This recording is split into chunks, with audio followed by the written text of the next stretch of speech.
नमस्कार मित्रों, संवाद की अगली कड़ी में आप सबका स्वागत है। हम बात कर रहे हैं ग्रूमिंग ऑफ अ चाइल्ड, उसी में ये तीसरी कड़ी है। हमने पिछली बार जो बात की वो हमने की कि किस तरह अलग अलग तरीके से बच्चे पर अननोइंगली पेरेंट्स का प्रेशर रहता है, या पेरेंट्स किस तरह से अननोइंगली बच्चे पर प्रेशर डालते हैं। ठीक है साहब, उसी कड़ी को हम आगे बढ़ा रहे हैं। अभी जो बात करने वाला हूं उसके लिए एक छोटी सी कहावत से शुरू करता हूं, that will set the path for that talk. Slow beginners are not the losers. अगर आपका बच्चा आज परेशान कर रहा है, आज वो उतना अच्छा नहीं चल रहा, इसका मतलब ये नहीं है कि वो लाइफ में फेलियर है। ठीक है, अगर आप कुछ कर सकते हैं तो अपने बच्चे को पॉजिटिवली मोटिवेट करो। और होता क्या है साहब, लोग मोटिवेशन के नाम पर बच्चे को क्रिटिसाइज करते रहते हैं। क्रिटिसाइज, पेरेंट्स की बात कर रहा हूं, मुझे दुनिया से कोई लेना देना नहीं है। बिकॉज दुनिया में हर बच्चे के जो प्रथम गुरु है वो माँ है, और उस जिंदगी में वो कोई बच्चा अगर सपोर्ट के लिए कहीं देख रहा है तो वो सब एज अ पेरेंट्स आपकी तरफ देख रहा है। तो वो सारी दुनिया से जूझ सकता है, लड़ सकता है, उसके आगे खड़ा हो सकता है, अगर बच्चे को ये पता है कि मेरे पीछे मेरे माँ बाप खड़े हैं। तो अगर आप कुछ कर सकते हैं तो अपने बच्चे की पीठ पर हाथ रखिए, उसका हर वक्त क्रिटिसाइज मत कीजिए साहब, मत कीजिए। मतलब मैं अब एक एग्जाम्पल से समझ आएगी आपको कि मैं एक्चुअली समझाना क्या चाह रहा हूँ। एक बिटिया है मेरे पास, आती है कभी कभी मेरे पास, क्या मेरे पास आती है वो कभी कभी करियर काउंसलिंग के लिए आई थी।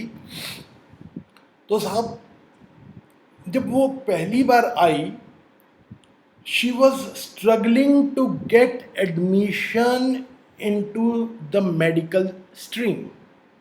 12वीं कर चुकी थी और एंट्रेंस के लिए शायद उसका एक आध फेल हो चुका था, मेरे को पूरी बात उसकी याद नहीं आ रही, या शायद वो किसी वजह से एक साल ड्रॉप भी कर चुकी थी क्योंकि एक साल एडमिशन हुआ ही नहीं था उसका। स्ट्रगल कर रही थी वो। तो ऑब्वियसली वो एक इमोशनल ट्रॉमा भी था, मेंटल ट्रॉमा था। और आप जब ये देखते हो कि आपके साथ वाले बच्चे तो एक साल आगे चले गए, आप अभी वहीं खड़े हैं, तो एक सोशल ट्रॉमा भी शुरू हो जाता है। ठीक है, तो जब वो केस मेरे पास आया, एक्चुअली वो केस आया भी कैसे मेरे पास कि कोई मेरे पास स्टूडेंट पढ़ने आता था और वो केस उसके पास आया, उसकी वो आगे स्टूडेंट थी। ठीक है, जो मेरे पास स्टूडेंट पढ़ने आता था वो किसी सब्जेक्ट की ट्यूशन लेता था, तो उसकी वो आगे स्टूडेंट थी। तो उसने कहा सर ऐसे मेरे से एक बच्ची पढ़ती है, बड़ी परेशान है, आप उसकी कुंडली देखोगे। मैंने कुंडली देखी, मैंने कुछ आइडेंटिफाई किया, मैं कहा इनके पेरेंट्स को बुला, बच्चों को साथ बुला। अब साहब सामने मेरे बैठे हुए हैं तीनों के तीनों, और मैंने ना लड़की की माँ से ना एक बात कही जो उसके दिल पर लग गई, जो आज तक उसके दिल पे लगी हुई है। अभी वो सुनेगी अगर वो मेरी बात को तो समझ पाएगी कि मैंने कहा आप अपने बच्चे के लिए बद्दुआ क्यों कर रहे हो। और वो तिल मिला गई, वो तिल मिला गई साहब कि कौन माँ बाप अपने बच्चे के लिए बद्दुआ करता है, आप कैसे बात कर रहे हो। मैं कहा आपको मेरी बात समझ आ जाएगी। मैं कहा जब आप बार बार बच्चे को बोलते हो तू कर नहीं सकती, तू मेहनत नहीं करती, तू कोशिश नहीं करती, एक्चुअली वो कहना ये चाहती है कि बेटा थोड़ी और मेहनत कर ले, बेटा थोड़ा सा और एफर्ट कर ले। उसका ब्रेन भी, लड़की की मदर का ब्रेन भी यही कह रहा है कि बेटे थोड़ी और कोशिश कर ले, थोड़ी सी और हिम्मत कर ले, हम घबरा नहीं, हम तेरे साथ हैं। पर उसकी जबान क्या बोल रही है, तू कर नहीं सकती, तू कोशिश नहीं करती। ये कॉमन है। बहुत सारे लोग, देखिए मैं पंजाबी हूँ साहब, पंजाबी फैमिली से हूँ, तो कभी कभी ना वो मैं टिपिकल पंजाबी एक्सेंट में अगर बोलने पे आऊँगा तो आप बहुत जल्दी कोरिलेट करोगे कि तेरे वसदा कुछ नहीं हैगा, तू करदा नहीं हैगा कुछ, या टाइप्स, समझ रहे हैं ना मेरी बात को। तो ये एक्चुअली में पेरेंट बद्दुआ नहीं करना चाह रहे, बच्चे को क्रिटिसाइज करना नहीं चाह रहे, उनका ब्रेन अंदर से कुछ और बोल रहा है पर जबान कुछ और कह रही है। पर एक बार बच्चे की जगह पर खड़ा होके सोच के देखिए कि बच्चा तो वही सुन रहा है जो आप कह रहे हैं। The child is at a very tender as. 17-18 साल का बच्चा साहब, एक बार सोच के देखिए, जब आप 17-18 साल के थे तो क्या थे, हमें दुनिया की भी समझ नहीं थी साहब, दुनिया की भी हमें समझ नहीं थी, है ना। मतलब अब ये मत कहना जी, वो ये कहानियां ना मैंने बड़ी सुनी हुई हैं साहब, मेरे को और नहीं सुननी कि हम ना बल्ब की लाइट के नीचे पड़े हैं, हमारे को तो ये रिसोर्सेज नहीं होते थे, हम तो इतने कम रिसोर्सेज में पड़े हैं। ठीक है साहब, पड़े होंगे, पर आज बच्चा आपकी बात को किस तरह से सुन रहा है उस चीज को समझिए। कुछ नहीं साहब, मैंने 10 मिनट लड़की से बात की, उसको मैंने समझाया मेरा बच्चा इस साल तेरी एडमिशन हो जाएगी, ऐसे ऐसे उसको एक पैटर्न दिया मैंने पढ़ने का, एस्ट्रोलॉजिकली, प्योर एस्ट्रोलॉजिकली, क्योंकि मैं खुद बहुत ज़्यादा पढ़ा हुआ नहीं हूँ, ठीक है। तो मैंने तो उसको एक प्योर एस्ट्रोलॉजिकली एक पैटर्न दिया कि बेटे ऐसे ऐसे पढ़ना, इतने टाइम तक कोर्स कंप्लीट करना, फिर रिवाइज करना, इस टाइम पर आके पढ़ाई को छोड़ दियो, अपना ईजी हो जाएगा, पेपर तेरा क्लियर हो जाएगा। वो लड़की ठीक ठाक आज मेडिकल कंप्लीट कर चुकी है। आप मेरी बात को समझे। तो क्या संजय जादूगर है? नहीं साहब, संजय कोई जादूगर नहीं है। जादूगर वो बिटिया, वो बच्ची, वो खुद है। सिर्फ उसको कोई ऐसा चाहिए था जो उसकी पीठ पे हाथ रख के कहता कि बच्चे तू कर सकती है। साहब मेरी बजाय ना वो माँ बाप आप भी हो सकते थे, आप भी अपने बच्चे की पीठ पे हाथ रख के कह सकते हैं कि नहीं बेटा कोई बात नहीं, बच्चा आज नहीं हो रहा ना, कोई बात नहीं, हो जाएगा, चिंता मत कर, हो जाएगा। बस बच्चे का इतने में हौसला कितना बड़ा हो जाता है, कभी आप सोच भी नहीं पाओगे साहब, सोच भी नहीं पाओगे कि बच्चे का हौसला कितना बड़ा हो जाता है इतनी सी बात से। एक और एग्जांपल देता हूँ साहब, एक बच्चा है मेरे घर के नज़दीक रहता है। वो कभी कभी ना मैं अचानक से नाम बोलने की स्थिति में आ जाता हूँ, पर मेरे को अपने क्लाइंट की सीक्रेसी को रखना पड़ता है। तो हमारे घर के नज़दीक रहता है, किसी तरह से नोन है वो मेरा। तो एक दिन मैं उसके घर गया था,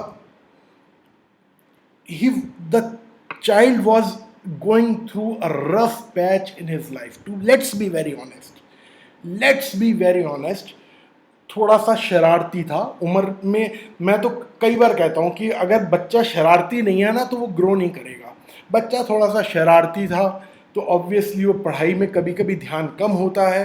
तो जिसको हम पढ़ा लिखा कहते हैं ना, वो 90% 95% उस बैंड में भी नहीं था वो। मेरे को आज तक बहुत अच्छे से याद है कि मैं बिटिया के साथ स्कूल गया, पहली बार शायद वो कोई ऐसा एक्सपोजर था मेरा, मैंने अपनी ज़िंदगी में ऐसा एक्सपोजर नहीं मिला था मेरे को कि मैं अपनी बिटिया के साथ स्कूल गया तो अचानक से ना दो लड़के आपस में गले मिले और एक ने ना हाई फाइव, होता ना, हाई फाइव करके बोला भाई तेरे भाई की इस बार कोई कंपार्टमेंट नहीं आई। आप समझ रहे हो। तो ये वही लड़का है जिसकी मैं ये कहानी सुना रहा हूँ, जिसकी कोई कंपार्टमेंट नहीं आई। तो कहने का मतलब ये कि पास होना उस बच्चे के लिए एक अचीवमेंट हुआ करती थी। ये उस बच्चे का एकेडमिक ट्रैक था। वो बच्चा अभी मेरा वीडियो सुन रहा है, वो जानता है कि मैं उससे नज़र मिला के बात कर रहा हूँ। तो साहब मैं एक दिन उसके घर गया हुआ था, क्योंकि बिटिया की मार्फत हम जानते थे बच्चे को, उसकी एक दिन हम घर गए हुए थे। मेरे सामने लगे हुए माँ बाप उसको कोसने को, कोस रहे। कोसना अब टिपिकल कुछ पंजाबी जैसा वर्ड है, पर शायद आप समझ पाएंगे ये कुछ कर नहीं सकता ज़िंदगी में, इसकी वजह से हम समाज में शर्मिंदा होते हैं, किसी को मुंह नहीं दिखा सकते। ये सब बातें मैंने अपने कानों से उस बच्चे के लिए सुनी, और एक टाइम के बाद आके ना मैं भर गया। मैं वहीं पर बोला, मैं कहा जी मेरे सामने तो इस बच्चे को कोसना नहीं, जिस दिन ये लड़का रफ्तार पकड़ेगा ना ज़िंदगी की, सबको पीछे छोड़ देगा। एग्जैक्टली यही वर्ड्स मैंने बोले, और उसके बाद जो मैंने बोला वो सुनने वाला है साहब। मैंने कहा आज के बाद ना इस घर में मैं तब आऊँगा जब मैं गुरूर से आपसे नज़र मिला पाऊँगा। 6 साल हो गए साहब।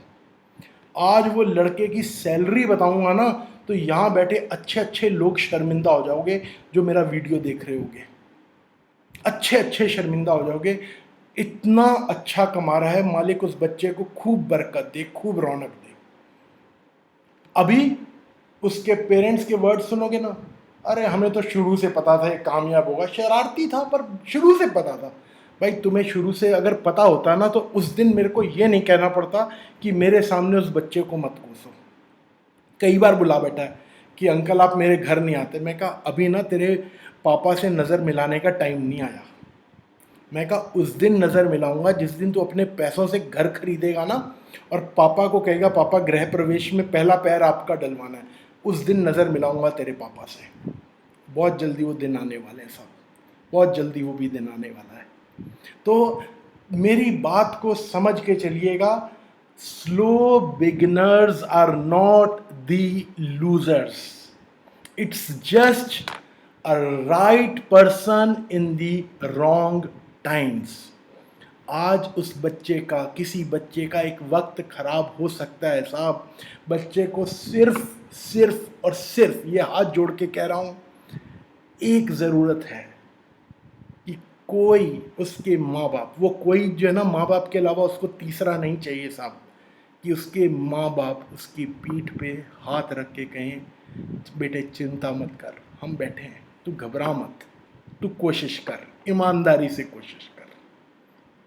मेरा घड़ी भाग रही है साहब, अगली कड़ी में फिर मिलेंगे, इसी बात को आगे बढ़ाएंगे। अभी मुझे बहुत बहुत और बहुत सारी इस विषय पर आप लोगों से बात करनी है। मुझे नहीं मालूम कि आप लोग मेरी जानकारी से क्या पॉजिटिव एक्सट्रैक्ट कर पा रहे हैं कि नहीं, पर मेरी ये कोशिश है कि एक भी बच्चा अगर मेरी बात सुन के एक भी माँ बाप बदल जाते हैं, एक भी बच्चे की ज़िंदगी में एक अच्छा बदलाव आ जाता है, तो साहब आज की ये जो मेरी पूरी कड़ी है ना इसके ऊपर, ग्रूमिंग ऑफ अ चाइल्ड, ये मेरी कामयाब हो जाती है साहब। तो जल्द आपसे फिर मिलेंगे। नमस्कार, धन्यवाद।